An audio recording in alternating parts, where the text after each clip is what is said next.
News 19 और आज का मतदाता टीवी में पुनः आपका स्वागत है। हमारे बीच इस वक्त नीलम त्यागी जी हैं, जो कि वार्ड 9 से भाजपा की पार्षद पद के लिए आवेदन दिया है और वो इस सीट से अपनी मांग को रखा हुआ है यहाँ से चुनाव लड़ने के लिए। नीलम जी, आपका स्वागत है। धन्यवाद जी। मैम, दो तीन बातें हम बात करेंगे। ये नगर निगम का चुनाव है और सबसे पहला जो मेरा सवाल ये है कि इस चुनाव में आपने क्यों निर्णय लिया कि मुझे चुनाव में आना चाहिए? क्या रीज़न था? देखिए, जब हम सोचते हैं समाज सेवा करें, समाज के लिए कुछ कार्य करें, तो उसके लिए राजनीति में आना बहुत ज़रूरी है। क्योंकि जब हम राजनीति से जुड़ते हैं तो समाज के लिए कार्य करने के बहुत अच्छे अवसर मिलते हैं। और हमने देखा जैसे जगह जगह गंदगी पड़ी रहती है, सफाई सही से नहीं होती है, और भी कई कार्य होते हैं जो समाज में एक अच्छे प्रतिनिधित्व करने वाले व्यक्ति की आवश्यकता होती है। इसलिए हमने निर्णय किया कि हम राजनीति में उतरें और लोगों के लिए कार्य करें। ओके। इसके पहले मैम, जैसे कि हर व्यक्ति का कहीं न कहीं कोई अनुभव होता है। अगर आपका सामाजिक अनुभव कुछ है तो मुझे बताइए, हमारे दर्शक को, कि सामाजिक में किन-किन संस्थानों से आप जुड़ी हैं? देखिए, सामाजिक रूप से हम मेरी आवाज़ सुनो जन कल्याण समिति से जुड़े हुए हैं, और इसके अतिरिक्त राष्ट्रीय जागरूक ब्राह्मण संघ से भी जुड़े हुए हैं। और ये दोनों ही समितियां हमारी आर्थिक रूप से कमज़ोर वर्ग की कन्याओं का विवाह संपन्न कराती हैं। इसके अलावा यदि किसी को ग्रेजुएशन में एडमिशन लेना है और उसकी आर्थिक स्थिति अच्छी नहीं है तो उनकी भी हेल्प कराती हैं। इसके अतिरिक्त मैं अपनी संस्था एशियन कॉन्वेंट स्कूल के द्वारा बहुत सारे गरीब बच्चों को भी फ्री शिक्षा देती हूँ, और एक नेत्रहीन बच्चे को भी हमने अपनी संस्थान के द्वारा शिक्षा दी है, जिसके 92% मार्क्स पीसीएम से इंटर में आए हैं, और आज हमारा नाम रोशन कर रहा है वो बच्चा। तो स्कूल से भी जुड़ी हुई हैं आप? यस। ओके, तो ये बहुत अच्छी बात है कि राजनीति में लोग सक्रिय रूप से वो लोग आएँ जो शिक्षित हों। मैम, इस वक्त भाजपा का एक तरह से लहर है। गुजरात आपने देखा, और भी बहुत सारे क्षेत्र हैं जहाँ पे भाजपा जीतती चली आ रही है। योगी जी यहाँ के मुख्यमंत्री हैं। हाँ जी, हिंदू सम्राट भी उनको बोलते हैं। तो बिल्कुल। उनकी कौन-कौन सी नीतियाँ आपको अच्छी लगती हैं मैम? देखिए, योगी जी जिस चीज़ का निर्णय ले लेते हैं उसको पूरी दृढ़ता से करते हैं। सबसे बड़ी बात ये है। और आपने देखा होगा कि जब से योगी जी आए हैं, गुंडा राज हमारे उत्तर प्रदेश में ख़त्म खत्म होता हो जा गया। रहा है।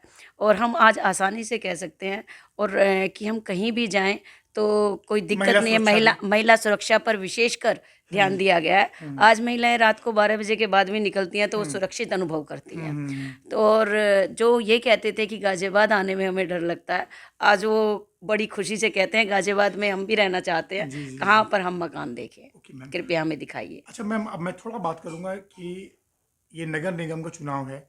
यहाँ पे मौलिक सुविधाओं की बात होती है, हाँ जी, आवश्यकताएँ। कितने वार्ड में कितने मतदाता होंगे आपके वार्ड में? हमारे वार्ड में 18,000 समथिंग हैं, जी। और 18-19,000 के आसपास, आसपास हैं। हाँ जी, तो मतदाता हैं। ओके, इस वार्ड में अगर बुनियादी समस्या की बात किया जाए तो चिन्हित किया आपने क्या-क्या है? हाँ जी, हमारे यहाँ मैंने देखा गली गली में अक्सर कूड़ा हो रहा है और लोग उस पर ध्यान नहीं देते हैं। पहले ध्यान ही नहीं दिया है। जगह जगह आप देखिए लोगों के घरों के सामने कूड़े के ढेर लगे हुए हैं। यदि आप पार्कों की स्थिति देखें तो दीवार टूटी पड़ी हैं। जी। पार्कों में, पार्क को जो है बिजली घूमने तो के लाइट है स्थान ही के नहीं, मैं बदले, तो अभी आ रहा हूँ, बिल्कुल, बिल्कुल बिल्कुल। अंधेरा है। बिजली की भी लग रहा है किसी समस्या गाँव है। में आ गए। ये बिल्कुल सही कह रहे हैं आप। बिजली की भी समस्या है। इसके अतिरिक्त पार्कों को तो कूड़े का ढेर बना दिया है। तो देखिए, यदि हम जहाँ पर सीवर रह रहे हैं व्यवस्था। तो वहाँ पर स्वच्छ ही नहीं रखेंगे अपना चारों तरफ का वातावरण, तो लोगों की मानसिकता पर क्या प्रभाव पड़ेगा। तो देखिए, हमारा स्वास्थ्य और हमारा मानसिक स्वास्थ्य तभी अच्छा रह सकता है जब हम साफ सफाई का ध्यान रखेंगे। और ये तो मोदी जी और योगी जी भी इस विषय पर पूरी तरह से देश में इस चीज़ का प्रचार कर रहे हैं कि हमें सफाई का स्वच्छता अभियान चलाया जा रहा है जगह जी, जगह। जी, जी। तो विशेषकर हम इस तो बात का ध्यान मोदी रखेंगे। जी और योगी जी का जो विजन है, हाँ जी, जो जनता में उनकी जो क्रेज है, उससे आपको लाभ मिलना सुनिश्चित है। लाभ मिलेगा। बिल्कुल जी, ज़रूर मिलेगा। क्योंकि देखिए, हमारे देश के प्रतिनिधित्व करने वाले नेता ऐसे ही होने चाहिए जो हमारे ज़मीनी स्तर से लेकर देश विदेश तक हमारे देश का परचम लहरा दें, और ये चीज़ योगी जी और मोदी जी ने की जी, है। कर रहे हैं। हाँ जी, अच्छा मैम, मैं बात कर रहा हूँ, स्थानीय मुद्दों की बात कर रहा हूँ। हाँ जी, जैसे कि इस वार्ड में जो वर्तमान पार्षद हैं, मैं उनकी बात नहीं करूँगा। हाँ जी। क्या वर्तमान पार्षद ने जनता की मांग पे खरे उतरे? नहीं, जहाँ तक मैंने ज़मीनी स्तर पर उतरकर आकलन किया तो लोगों का कहना यह है कि जो जब हम चाहते थे, देखिए पार्षद जो है एक व्यक्तिगत रूप से सभी लोगों से जुड़ा होना चाहिए, थोड़ा आवाज़ बंद और वो जो सभी लोगों से हैं, पार्षद नहीं जुड़े हुए हैं, लोगों की समस्याओं पर उस हिसाब से ध्यान नहीं दिया गया है, और इसीलिए कहीं ना कहीं लोग विमुख हैं इस विषय को लेकर। हाँ जी, इसके लिए थोड़ा सा बदलाव हाँ चाहते जी, हैं। बिल्कुल वो चाहते हैं और कुछ बदलाव। भाजपा अगर आपको टिकट देती है हाँ तो जी, कितने मतों से आप चुनाव जीतेंगी? मुझे तो लग रहा है यदि भाजपा मुझे टिकट देती है जी। तो गाजियाबाद में सबसे ज़्यादा सबसे मतों से मतों जीतेंगे। से जीतेंगे। हाँ जी, मुझे भी लग रहा है कि चूंकि मैम शिक्षित वर्ग के लोग अगर राजनीति में आएंगे तो वो राजनीति को बहुत ही अच्छा बनाएंगे, सुंदर बनाएंगे, और उस रूप में नीलम त्यागी जी मुझे बिल्कुल खरी उतरती दिखाई दे रही हैं। लेकिन दो तीन बात है मैम, ये राजनीति है, इस राजनीति में अनुभव जो है बहुत आवश्यक होता है, हाँ जी, और सामाजिक अनुभव तो आपका काफ़ी मुझे दिखाई दे रहा है। एक बात मैं और आपसे कहना चाहूँगा कि क्या यहाँ पे नगर निगम और सरकारी योजनाओं का लाभ यहाँ के निम्न वर्ग के लोगों को मिल रहा है? हाँ जी, ज़रूर मिल रहा है। देखिए लेकिन जिस हिसाब से मिलना चाहिए था, उस हिसाब से जैसे कि अभी आपने कहा वर्तमान पार्षद ने उस तरफ से अटेंशन नहीं दी, तो इस वजह से कुछ लोगों को प्रॉपर, जैसे आधार कार्ड भी बहुत लोगों के नहीं बने हैं सही से, या सही से जैसे कि जो आयुष्मान योजना है उसका सही से लाभ नहीं मिल पा रहा है। जानकारी नहीं हो हाँ पाई। जी, जानकारी की कहीं ना कहीं कमी रह गई है। हाँ जी, तो वो सब मुहैया आप कराएंगे? हाँ जी, हाँ जी, अगर बिल्कुल आपको ज़रूर। जनता आपको आशीर्वाद देती है बिल्कुल, तो तो हम वो अपने मुहैया कार्यालय में एक ऐसा व्यक्ति रखेंगे जो लोगों की, विशेषकर इन लोगों की समस्याओं पर ध्यान दे। जी, जी, आधार कार्ड, पैन कार्ड या विधवा पेंशन, इन चीज़ों को जो कंप्लीट सरकारी कराएं। योजना है हाँ जी, उनको, जिन वर्ग के लोगों के लिए हाँ है, जी, हाँ जी, उनको मिले। उनको मिले, और उनको प्रॉपर जानकारी भी हम स्वयं जाकर देंगे लोगों को। मैम आपके क्षेत्र में पूर्व मंत्री भी रहते हैं, हाँ जी, और ये बिल्कुल ही नज़दीक है हाँ जी, जीटी रोड के।